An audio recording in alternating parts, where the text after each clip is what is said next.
But at this point, I'd like to bring in Erica Zunkel. She's a clinical professor of law at the University of Chicago, an associate director of the Federal Criminal Justice Clinic there. And she's litigated a particularly unfair type of drug sting called stash house stings, which she'll explain. Welcome, Erica. Can you tell us what these stash house stings are?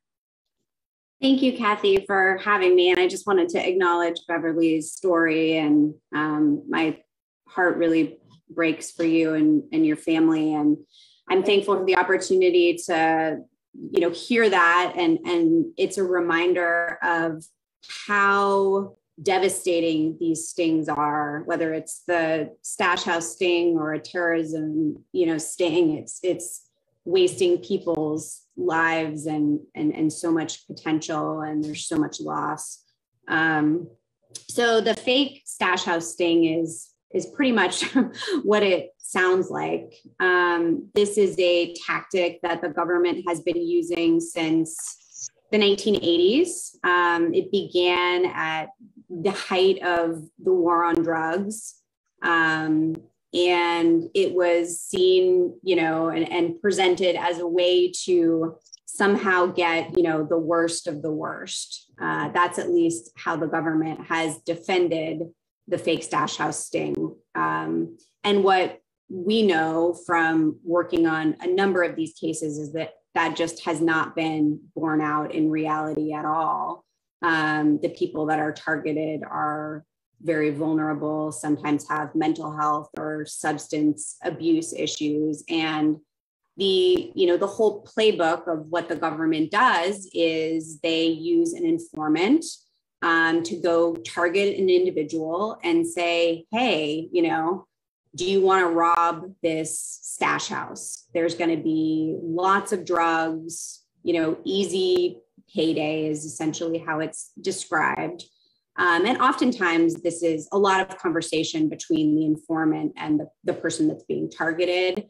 We had and have had people who were targeted at their jobs. So these are people who are contributing to society, doing everything that we would want them to do. And an informant pops up and says, hey, let's talk. So the government is creating the crime, and then they're, targeting people to commit it. There's no stash house, there's no drugs. Everything is a complete fabrication.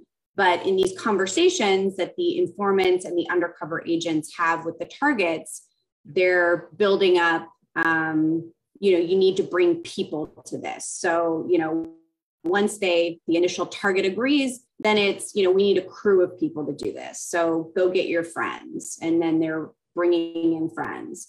Oh, and by the way, this, fictitious stash house is going to be guarded by people with guns. So now you're going to have to bring guns, and encouraging people to bring weapons. Even when people would say, I can't find anything. I don't know what to do. I don't have a gun. I don't have anything that I can bring, still encouraging. And then of course the government is making up the amount of drugs that's going to be in this fake stash. Oops. I think you might be frozen. Let's see. So they say there's going to be, can you hear me? Yeah. Okay. Sorry about that. I got the internet is unstable, right, which I never like getting. And so the way that federal law works is that the sentences are set by how much, the amount of drugs that's talked about, the guns. So quickly, someone agrees to do this and they're looking at a 10-year mandatory minimum or more based on the amount of drugs that the undercover agent and informant have come up with. They're then facing a 5-year mandatory minimum sentence if there's a gun involved. So that's just a baseline of 15 years. And then there can be sentencing enhancements if people have certain prior convictions. So the sentences add up really quickly. And what, the informant and undercover agent do is get get everybody, to come on the day of arrest, and then they arrest everybody. Of course, everything is a fabrication, and then things go from there. So it's an incredibly troubling practice. I first saw stash house stings when I was a public defender in San Diego. And they were, I think the government was doing them because they saw them as sort of low-hanging fruit. It was easy. It was an easy playbook to trot out. It was easy to get paid informants to be involved in this. And then it was really easy to get convictions because they had these draconian mandatory minimum sentences hanging over people's heads.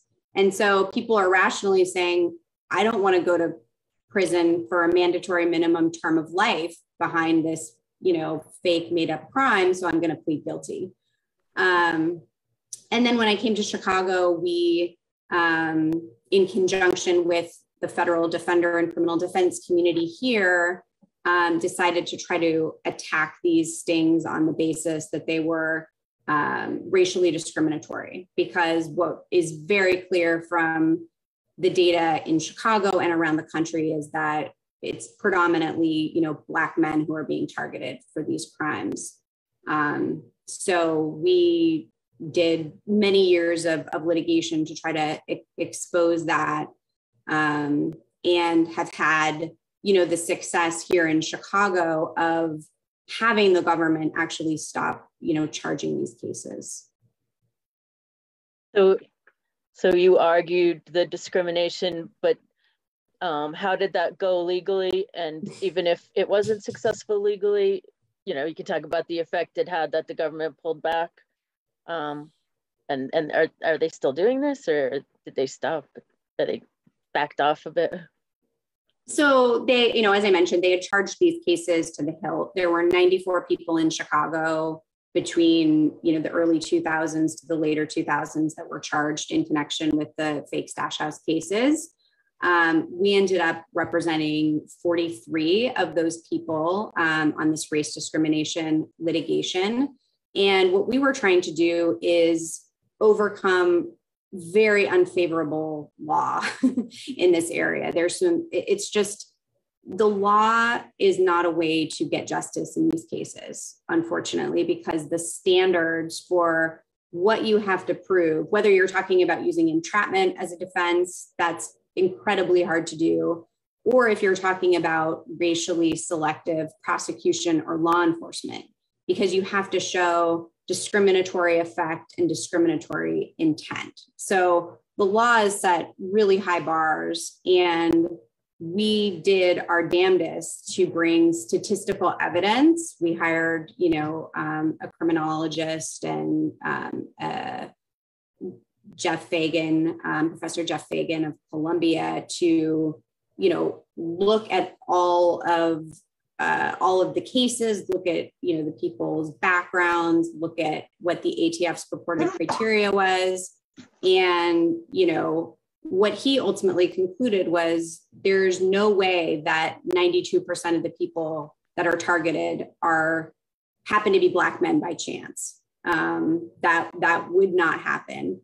And we had, the government had a dueling statistical expert, and ultimately one judge of many who were hearing these cases decided against us on our motion, which was a real blow because we felt like we had presented the best possible case that you could, given the law and the facts. But what it led to was the government deciding to use its discretion and drop all the most serious charges. So they were using their discretion on the front end to load people up with charges. And then what they decided to do was, hey, we're going to walk away from all the mandatory minimums, and you can plead to a non-mandatory minimum offense and argue for a time served sentence. So it ended up that all of the 43 clients who were a part of this litigation ended up pleading guilty to this very favorable plea agreement. Of course, that meant that they had to walk away from the motion to dismiss the charges because of, racially discriminatory law enforcement. But the upside was that they were able to, secure their freedom and be with their families. It also had the effect in Chicago of causing the government to say, we're not going to, prosecute these cases anymore. We're not going to bring them. So in Chicago, at least, this practice is not happening anymore, which is a huge victory. But I think one of the concerns that I have is these things tend to pop up. They pop up again in different forms, a slightly different playbook. And so I think we have to be extra vigilant to take the lessons that we've learned here and other places and make sure we're preventing these from coming up again. Yeah, well, I'm glad you won the victory basically in Chicago to get them to stop doing it. And I hope that example spreads elsewhere, or maybe it already has. And I know also one of the cases did go up on appeal to the Seventh Circuit where this, maybe that was the outrageous government misconduct argument and also racial discrimination. And again, because the law is so bad, and the same thing with entrapment, like you said, the convictions weren't reversed, but the court did note how unfair this is. I think I'll read a quote from that a little bit later, but I think also some of the people that weren't able to get out of, the people that did go to trial and got the really long sentences, some of them got compassionate release. And I think you're involved with some of that now. Can you talk about that a little bit? Yeah, that's right. So after we concluded, working on this race discrimination litigation and working on the sentencing for several individual clients, we were still really, really troubled by the fact that there were, I think 25 to 30 people who were still in prison, who had been arrested in connection with these cases in Chicago, but just the timing was such that they were not able to be part of our litigation. And so they couldn't take advantage of the dismissal of the charges and the reduced sentences. And we saw an opening in federal compassionate release to try to argue that because of the government's disavowal in Chicago of this, of doing fake stash house stings and the sentencing disparities between our clients who were still in prison and serving these really long sentences, and the people who were out and were free and were with their families, we were saying that didn't make any sense. That was no type of justice, and that judges should use, their mercy through compassionate release to let people go early. And we filed 3 motions last year. We had 2 that were granted. We are continuing to file the motions, even though the law in the Seventh Circuit where we practice is getting worse and worse. But we really feel like this is the continued work that needs to be done, because there are so many people in Chicago and around the country that are still in prison for really long periods of time because of this fake sting. So we will continue to work on that. We're continuing to work on clemency for stash house clients, because we don't want anyone to be left behind.